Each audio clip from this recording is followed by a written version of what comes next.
The living room glows with the soft light of the television, cycling through channels without pause. The mother sits quietly on the couch, the remote in her hand, flipping repeatedly, unable to settle on anything. Each flash of color reflects off the silent picture frames arranged along the shelf. The boy sits at the end of the couch, shoulders slightly hunched, eating slowly from a bowl that has long gone cold. He glances at his mother every few seconds, waiting for her to say something, anything, that explains why tonight feels heavier than usual. She presses her lips together, stopping on a random channel, letting a romantic film play without context. The boy squints, shifts anxiously, then finally asks, "Mom, why are we watching this? Dad will be back soon." She doesn't answer immediately. Her hands tighten around the remote, and she turns down the volume until the voices are barely audible. She tries to smile, but it fades halfway. "Yeah," she says quietly. "He will." The boy eats another spoonful, though he isn't hungry. He watches the empty dining chair across the room, the one his father usually occupies. He imagines his father laughing, joking, complaining about work. The mother notices him staring, and she quickly begins clearing the coffee table, stacking magazines as a distraction, pretending everything is normal. She pauses at her phone vibrating on the cushion beside her. The boy watches her glance at the screen and flip the phone face down, almost instinctively. Her fingers linger against it for a moment longer than necessary, then pull away. Dinner plates sit on the counter untouched, uneaten portions covered with napkins that fail to hide the absence. The house sounds different tonight, less alive. The ticking clock feels louder than the muted television. The mother forces herself to check the time, though she already knows it hasn't changed much since the last time she looked. The boy tells her about a school project, trying to fill the silence, but she doesn't seem to hear him completely. She nods, but the nod doesn't match what he says. His voice trails off. He looks at her again. She avoids eye contact. She adjusts the pillows unnecessarily, then folds a blanket, then unfolds it again, as if constant motion might steady her thoughts. She sits back down, breathing slowly, fighting something unspoken. The boy asks what time his father will arrive. She hesitates. "Late," she whispers with a tremor she tries to hide. She adds quickly, "His flight was delayed." Even though the boy hadn't asked why. The movie continues, full of gestures and longing glances neither of them understand fully, yet the emotional weight seems to fill the room. The mother wipes her eyes without letting tears fall. She pulls the boy closer with an arm around his shoulder, as if reassuring him or herself or both.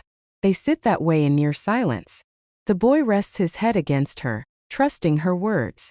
The mother stares forward, expression uncertain, mind elsewhere. She whispers again, quieter than the television, "He'll be back soon." But her voice sounds like she is trying to convince the air, not her son. The television continues playing, but neither of them pays attention anymore. The boy finishes eating and places his bowl aside, slipping off the couch with slow steps toward his room. The mother waits until she hears his door close before letting out a breath she has been holding since morning. She picks up her phone from the cushion, staring at the screen that lights up instantly. A name appears, one she has tucked carefully out of sight for weeks. She hesitates, thumb trembling, opening the latest message without reading the older ones. The words stare back at her with a tenderness she no longer recognizes in her own home. She lowers the phone, biting down the guilt rising in her chest. She slips away to the kitchen, leaning against the counter, scrolling through the messages she promised herself she would delete. The words feel comforting and cruel at the same time. Compliments, confessions, promises written with a confidence that frightens her now. She reads slowly, as if trying to convince herself it doesn't mean what it clearly does. She types a reply, then deletes it before sending. Her hands shake as she tries again, only to erase everything a second time. Her reflection in the dark kitchen window looks unfamiliar, shadowed and tired.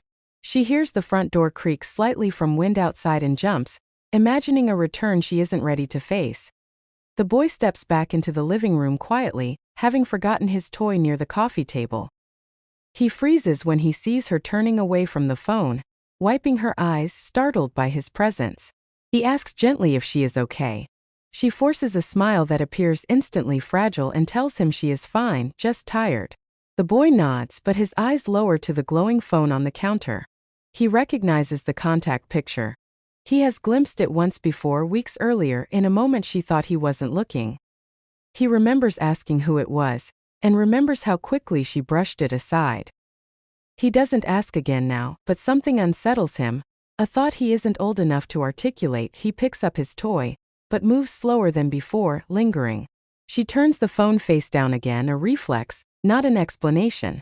He watches her, confused, sensing a truth he wishes he could ignore. He asks if she wants to watch something else, something funny, since she doesn't seem happy with the movie. She laughs weakly, thanking him, but her voice carries the weight of obligation rather than joy. He tells her dad will be excited to see them tomorrow. The mother nods with visible effort. The boy leaves again, though his footsteps sound hesitant when he is out of sight. She presses her phone to her chest, closing her eyes, overwhelmed by guilt. She scrolls through older messages, each one tightening the knot inside her. She sees moments where she could have stopped, chosen differently, stepped back. Yet she didn't. She opens a blank message to explain everything, but words refuse to form. Instead, she sets the phone down, screen still glowing, unable to silence the truth reflected in it. The house feels smaller as the night stretches. The mother stands in the hallway outside her son's room, listening to the quiet hum behind the door. She wonders how much he saw, how much he understood, and how much she can still protect. She gently knocks and asks if she can come in. The boy agrees, moving aside on the bed to make room for her. She sits, hands folded tightly in her lap, searching for words that won't wound him. She tells him she's sorry if she scared him. Sorry if she seemed distracted. Sorry if tonight felt different. He listens carefully, eyes lowered, uncertain if he should comfort her or demand clarity. He finally asks if she's angry at Dad. The question lands deep, sharp, unexpected. She shakes her head quickly, denying anger, but the hesitation in her voice betrays her. She explains that sometimes adults get overwhelmed, even when nothing is obviously wrong. He doesn't look convinced. He asks her if Dad did something bad.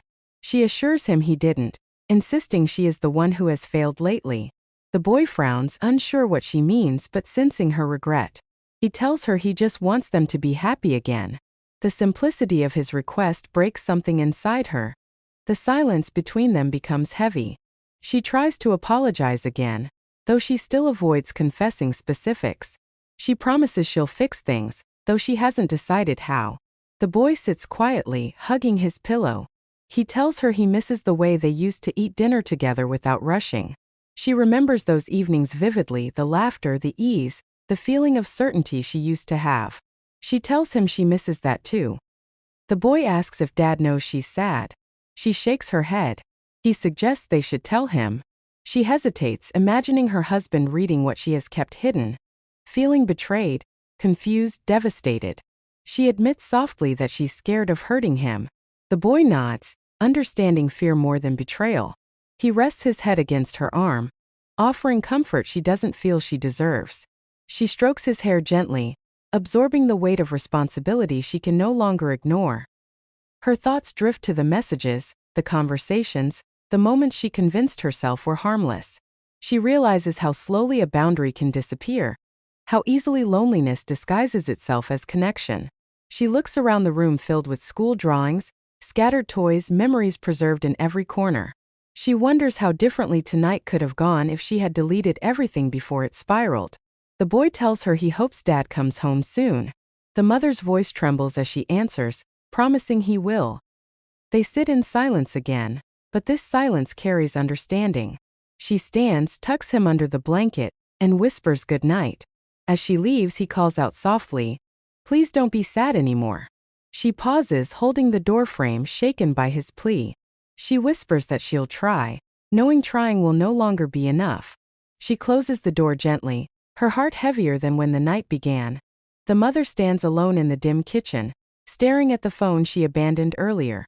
The weight of the entire night settles over her, pressing down like something physical. She scrolls up through every message again, seeing the slow shift in tone, the affection that grew unnoticed until it overtook reason.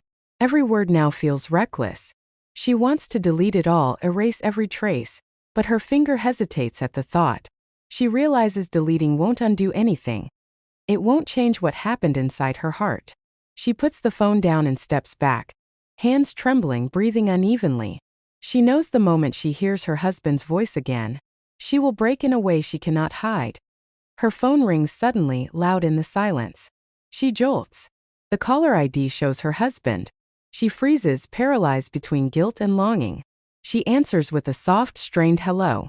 His voice sounds tired yet excited, carrying that familiar warmth she has missed and avoided.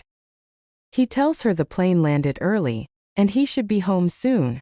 She closes her eyes, gripping the counter for support. He talks about the flight, the delays, little frustrations he tries to make humorous, unaware of what waits for him at home. She tells him she and their son are waiting, trying to keep her voice steady. He laughs, saying he can't wait to see both of them, and the joy in his voice hits her harder than anger ever could. When the call ends, she stands motionless, overwhelmed by grief she caused. She returns to the living room and sees the untouched dinner plates under the dim light.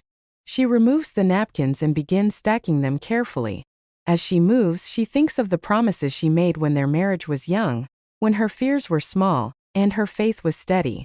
She feels the shame of losing herself in loneliness instead of reaching toward the man who tried his best. She cleans automatically, trying to rebuild something she knows is fractured.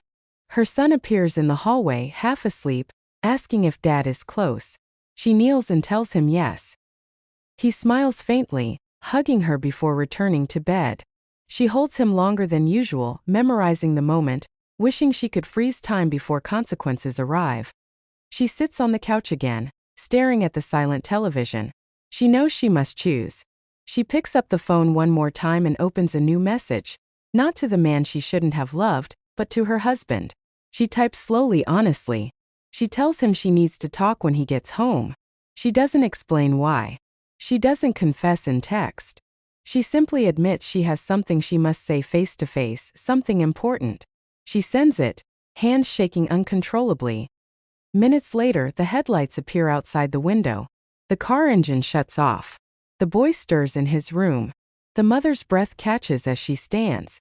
Regret, fear, love, consequence, all collide silently. The front door opens. The weight of truth waits behind every word she will speak, and nothing in the house feels safe or familiar anymore. The night is still, but everything has changed.